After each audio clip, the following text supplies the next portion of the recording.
taking the plunge, and we are about to plunge with Dr. Patricia Holness, who is no stranger to us. This lady was instrumental in transforming the Registrar General's Department in Jamaica to become one of the first executive agencies in 1999.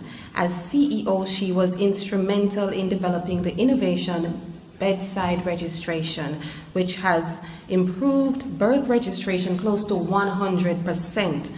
With support from international agencies and the Ministry of Health, the RGD has digitalized millions of records, which propelled the agency to implement new products which caused an increase in income from 75 million in 1996 to a whopping 500 million in 2011. Dr. Holness holds the Order of Distinction in Commander Class, and pertinent to this conference, she was honored National Manager of the Year Award.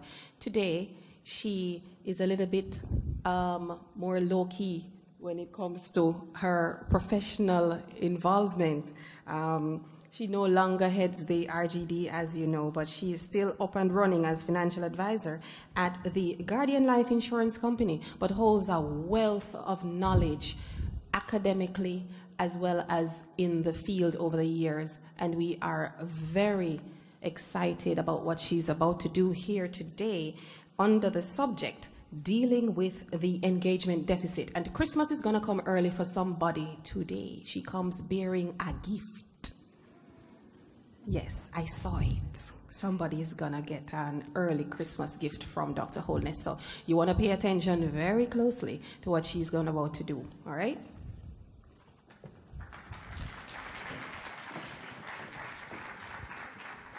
Thank you very, very much. Thank you very, very much, Madam Moderator, and good afternoon, everyone. We just want to set the rules because I am not like the fabulous presenters who went before me, you see.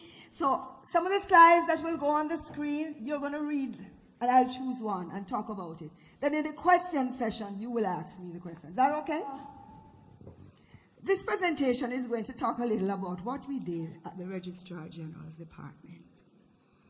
And I gave myself the authority to do a little definition of employee engagement. And it speaks to unlocking our God-given potential, that individuals are allowed to go beyond even their own expectation. And we support them and celebrate them as they surpass their own performance and contribute to the organization's exponential growth. There's a little video that I'd like to share with you before I go in. The data is hoarded by the senior leadership, and a committee is formed to brainstorm ways to improve engagement. So what's the right strategy to dramatically increase employee engagement in your organization? Well, let's first talk about the wrong strategy. Usually, someone from HR has to convince the CEO to spend money on an employee survey. And when the results come back, the data is hoarded by the senior leadership, and a committee is formed to brainstorm ways to improve engagement. The committee implements things like an Employee Appreciation Day, an awards program, and perhaps even a tweak to the benefits. But the problem with this approach is that over 70% of the variance in engagement correlates to the manager. In other words, who your boss is. Frontline leaders are the regulators of engagement. So all those top-down ideas don't matter if you've still got the same boss and if your boss hasn't changed his behaviors. The right employee engagement strategy, instead of being top-down, is from the bottom up. First, if you want to improve something, measure it. So you do need to conduct an employee engagement survey. Second, make sure each manager gets her own score report. What is the engagement score for her team, and how does it compare with the average score throughout the company? Finally, third step, have managers share their results with their own teams. It's not an HR meeting, nothing fancy or formal. Grab a pizza, get in a conference room, and do it over a long lunch. The manager is the facilitator, not the problem solver. What areas did we do well in? What should we focus on for improvement? Because the frontline workers are the ones who completed the survey, they are the only ones who can tell you what needs to change. The answers can't come from above. So the best employee engagement strategy is one where the organization surveys the employees at least annually. The results are shared with every manager, and in turn, each manager creates an action plan with her team members. That's employee engagement strategy that gets results. Kevin Cruz. So we're going to, after looking at that, we're going to look at the employee engagement arrangement in RGD and the engagement deficit. And by deficit, we all know it's when your expenses are more than your income. The communication, which for us then was the most important item for the organization, keeping it open. The 7 pillars we'll look at and talk about the results. What do you see? First hand. Who said a rabbit? Well done. Is there anything else? Somebody says it's not a rabbit, it's a bird. But then it's both a rabbit and a bird. So oftentimes we have to change how we look at things. What we see is not always what is there. And all tomorrow, some persons will still be looking for either the bird or the rabbit. Factors that contributed to the deficit which we had, and that is low staff morale, lack of technology. When I joined the Registrar General's Department, there was a young lady there, and there was not even one computer at the time. I brought my laptop from home, and I said to her, we'll do word processing on the computer. She said, what? She said, I'm 6 months away from retirement and I have no intentions of learning anything new. I said, that's quite okay, my dear. But she kept typing, and whenever there was an error, I would circle it with a nice pen. She said, no, no, no, Doc, don't do that. Give it back to me and I will put it back in the typewriter and I will use the correcting ink. For those who are older, do you know about that? Amen. So we who are Gen Z, okay? So I did that for a couple of times, and one day she got frustrated and she said, you know something, I'm going to try.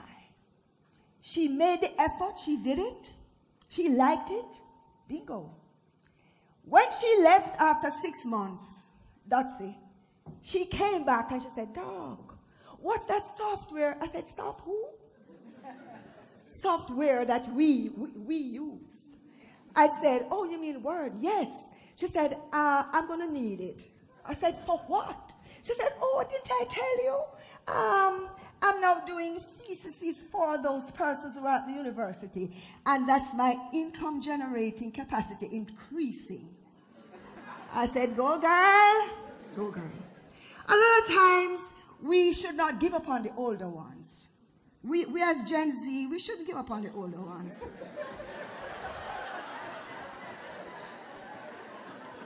Poor working conditions, things falling from the ceiling, record storage area with lots of scorpions. If I should leave my desk, for example, for 10 minutes, when I get back, ladies and gentlemen, I would have to go like this, shake it off, because there was dust falling from the roof, which couldn't be handled except consistently. Then everything was manual. There wasn't anyone doing anything in any technological form. Customer service, we had one customer service rep, and our customer service base was 5 million persons. And please take note of that little gentleman, the 2 gentlemen in the bottom right of the slide. Servant leadership. Okay, communication for us became the most important thing in the organization. People were suspicious, so you had to ensure you engendered trust. So anything that had to do with our moving into executive agency status, it's in the conference room. We didn't edit it, we left it open. We said at lunchtime or whatever time you want to come in, just come in, read it, look at it, ask any question you want. Everybody will answer you. So the matter of linking everything we do We had our staff meetings. We motivated the marketing and public education. Everything we did, we made sure it was wrapped around our communication strategy. So we developed, for this presentation, to make it simple, 7 pillars of employee engagement. 1, build trust through demonstrated integrity. Demonstrate care for every team member, be they junior or senior. Provide visioning, innovation, and goal-setting opportunities. Involve everybody. Develop a marketing and planning culture. Provide the capacity to finance, cost and management accounting. Give access to records management and technology, and develop a performance culture. In terms of building trust, we have to be open. We have to be willing to be transparent. Face the complaints honestly. And those of us who are Gen Z, we know about Mutty Perkins. Yes? So we have to actively display concern for our team. We do annual prayer breakfast with our stakeholders. We, for example, allowed the male in our organization to have paternity leave. I don't have the government team here because I don't know if we should talk about that publicly, but yes, they had paternity leave. And we believe in that, right? And I agree with you, Doc. The men are better than we think they are. At 6 o'clock when I head to Victoria Jubilee, though we see customers there, if I see 10 customers, 7 of them are men with babies on their shoulders and bag on their hips. We had things like staff fun days and staff attitude survey. But there's something about caring that I want to demonstrate to you, and that is engage your employees. I remember there was a young lady who came from the bottom up, and she was a little nervous about going into management. So she kept translating herself from clerk to manager. One day I said, when you go home today, tell your husband, on Wednesday, we're going to have a long day. I said, tell him to expect you home late. She did that. Got in the car, we drove to Westmoreland. I called my contact people. Engagement is not just for your staff, but for your associates. So I called down to Westmoreland and I said, I want your best restaurant. I want a 5-star meal, and I want a decorated table. We drove down, we chatted. When we got to eating, eventually, we got to the point of saying to her, you know, you're the most excellent thing that ever happened to RGD, right? She said, what? I said, yes. But you are not supporting it. She said, what do you mean? And we had a good, nice talk. And she identified that she truly understood that she really was heading in the direction of being a clerk. Rather, she didn't want to lose her peers. So she was now saying, you know, I'm not sure. I like this management thing. But to tell you the story, that how it ended, when I left the RGD, she took the chair. And she acted in that position, not as CEO. She was just holding it until the comer came. And now the new person is there and she's doing an excellent job. So some of the things we did are there demonstrated. We had Dream Thursdays for managers. So on a Thursday afternoon, you don't need to worry about what a manager is doing. They are sitting in their office with nothing on their desk and just looking in space. I feel like I say hallelujah. They must come up every quarter with an innovation that is implementable. So, I give you time to think and dream.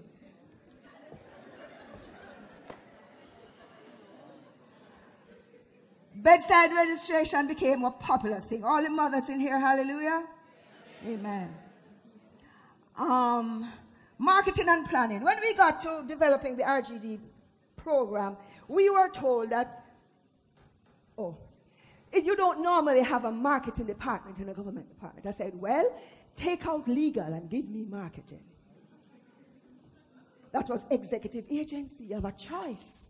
So we did exactly that. I had a 23-year-old Which one is that? Z? X. If I'm Z, then she has got to be X. So I had a 23-year-old manager. And you know, she called me yesterday.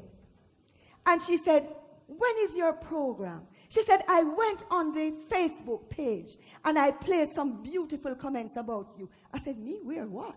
She said, I told the world you were the best thing that ever happened to me. I said, why did you say that? She said, when I made mistakes, you allowed me to. And believe me, tears filled my eyes because she took that agency in respect of marketing to the next level. Our performance review was important to us, and we wanted the world to know that. We created unit cost measurements so we can know whether or not we're charging the right fees. So when the public was hollering about how the fees had increased tremendously, we were saying it doesn't even cover the cost. We cleared 18 years of financial statements backlog. We had vaults constructed. See that gentleman? He's hooded as if he's in Canada in December. But that's how cold our vaults are. We believe in technology. So when the information came to us that there were some persons who were applying for their jobs who were not going to get it, I knew by God's help I had to find a solution, yes? So I looked at what the organization needed and I said, yes, some persons who are now, we even went to the stage where there were supervisors who became clerks and the clerks now became supervisors because they had to apply for their positions. So to keep the climate okay, and we were in touch with our unions, never leave your unions out. Always be one step ahead of them. So when they come to you and say, we want this and we want that, you say, oh, you're late. That has already been done.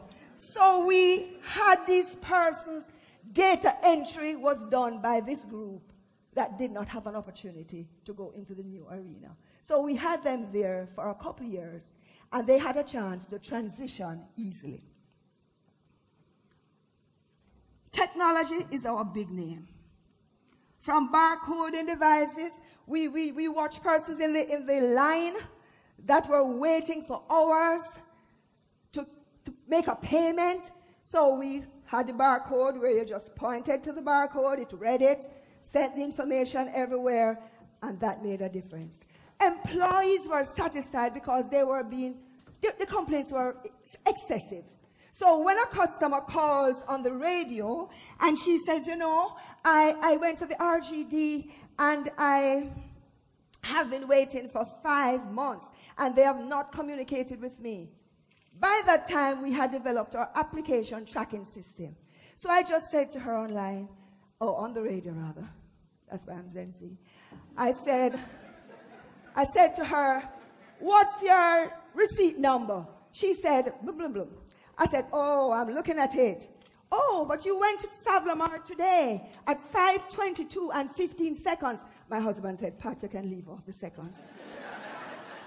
And they told you that we are waiting on your information. I got a call instantly from Dr. Davis. He says, Pat, way to go.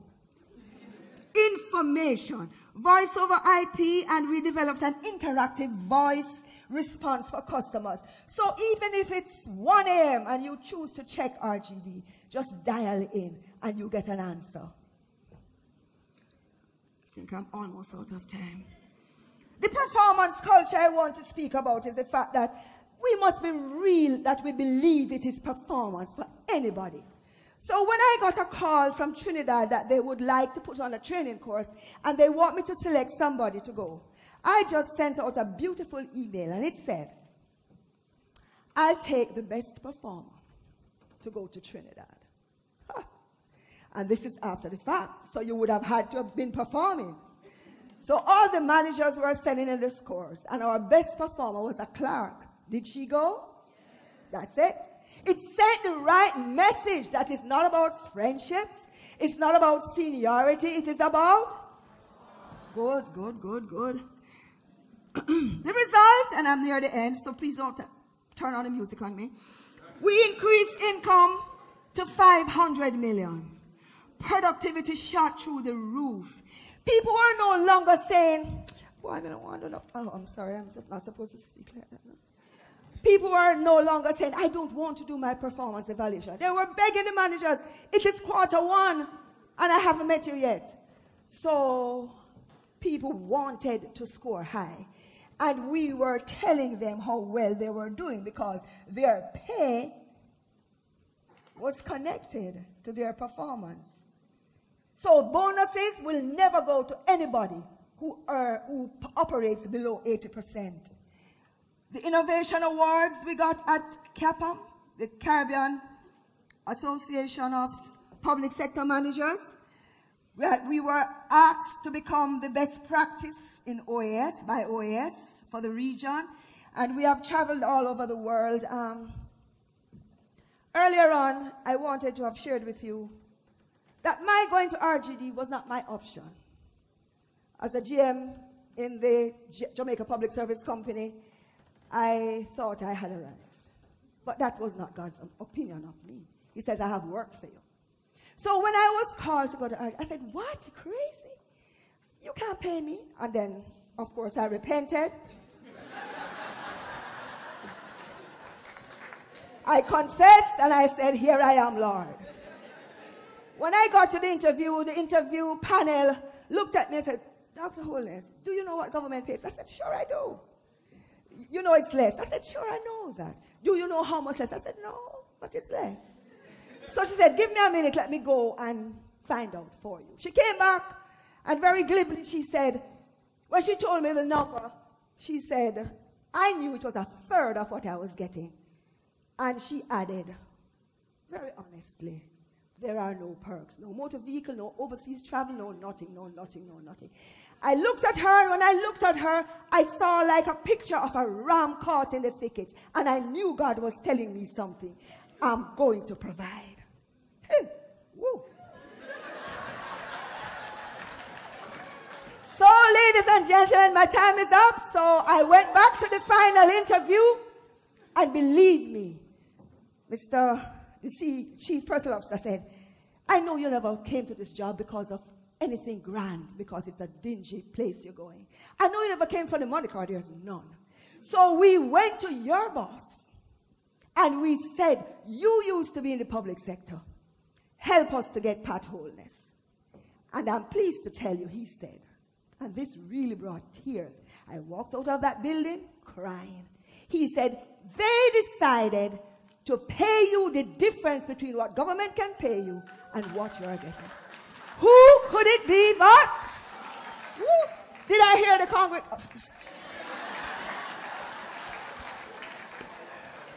No, I'm telling you, after that day, it was no holds barred. I feared nothing. All the threats on my life, people trailing me home, I knew I was covered and protected. I feared nothing. So thanks be to our God, and thank you. I have a question for you. The first person to tell me the 7 pull-ups, put up your hand. You? Oh, she was the first. Okay, go ahead.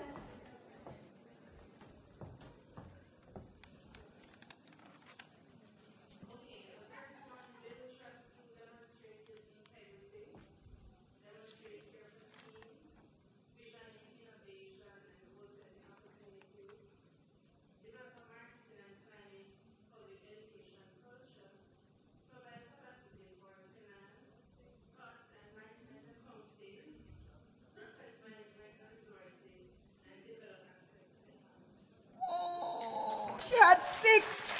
Oh, my Lord. Is there another person to get the 7? Oh, you're not finished. Culture. Oh, thank you. Run up here, girl.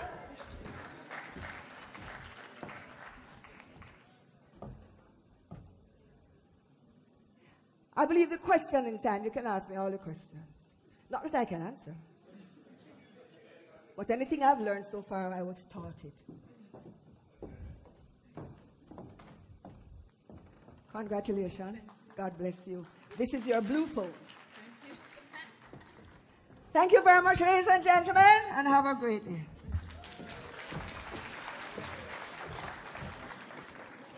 Thank you, Dr. Holness. That was awesome, wasn't it? I told you she came bearing a gift. And you see, she keeps referring to herself as Gen Z. She never bring no banger. Good smartphone. Have fun, my dear. All right, we are going to take one question. I think we can take two. Who is first? Dr. Taylor, hear your voice.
How easy it was for, right, so in the space of 1 year, I think you had like an 80% improvement, where moving from a case where you had maybe like only 20% of fathers having their names on the birth certificate, like within 1 year, it was up to about 70% or something like that. 70 odd, I remember, I was stunned.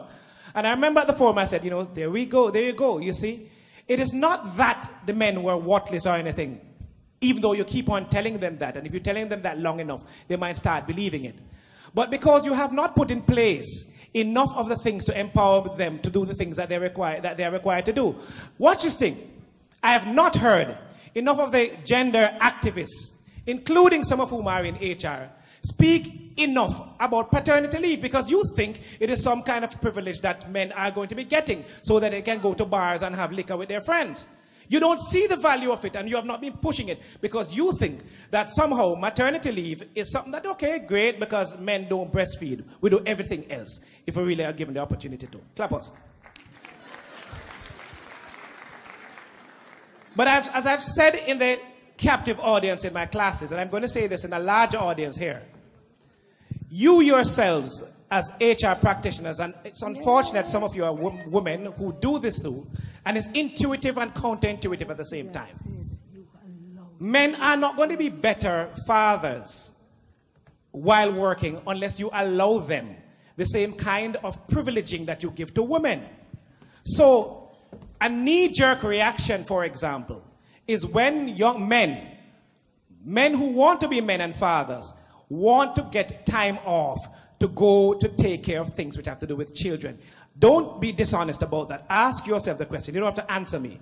As to whether or not you are just as willing to give the male security worker or the male messenger or whatever time off to attend the PTA meetings, etc., or to go to sports day. No. In fact, if you are honest to yourselves, you will know that it is true, because you have to think beyond that. The natural thing for you to do is to say, no, well, whatever it is, you have to mediate in your head what you think the man is going to do with the time off that he asked for. But you naturally assume that the woman who asked for time off to go to PTA is not going to meet her boyfriend, you know. Even though the DNA test that men study for and fail 1 out of 3 times indicate that many times women are gone off to meet their boyfriends instead of going to PTA. So you have to have that process of liberation of yourselves too in your mind. Because in many ways, many of you ladies, let me say it again, are, and especially those of you who operate at the policy level, nationally, and at the firm level, you yourselves have to be blamed for some of the shortfalls that we have in our HR practices and the way in which our men step up or fail to do so. Clap that.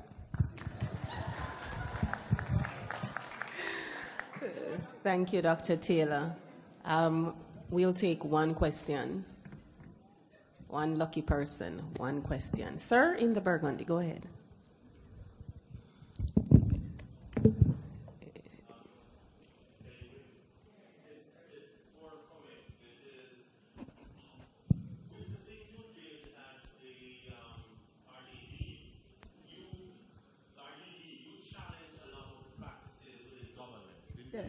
You said it a while ago. You gave paternity leave, which was outside the parameters of the laws and the rules and the policies and the union and all of these things. If you did that and you did it successfully, why has your success not become a benchmark throughout other executive agencies? How do you bottle that and give everybody else that to drink? Because if you can do it and do it successfully, why they can't do it? Well, I can't speak for the policymakers, but there was a writer who said you've got to be bold. And right at the time when the executive agency concept came in, I knew it was going to be a success. And I think where is, company's office CEO, she's here? Yes. Ram Logan. And there were other persons.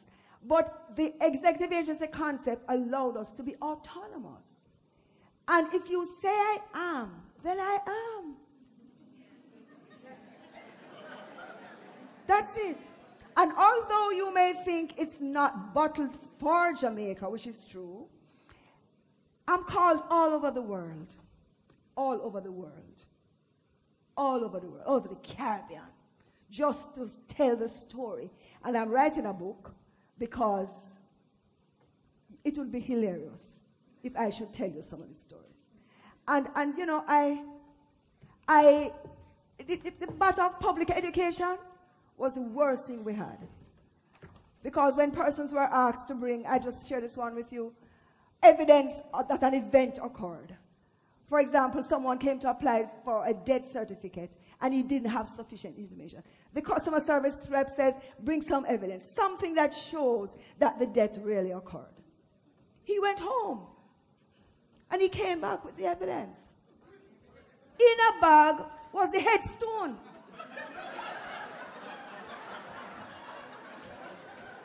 And people believe that when we say these things, we are not speaking the truth. But I'm telling you. So we had to ramp up the education, and it worked.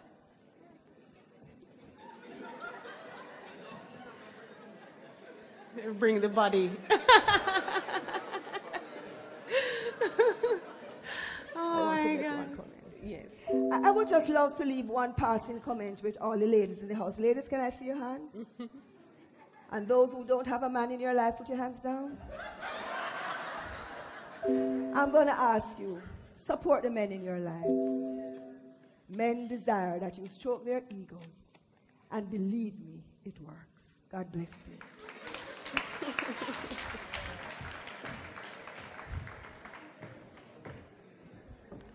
Thank you again, Dr. Holness.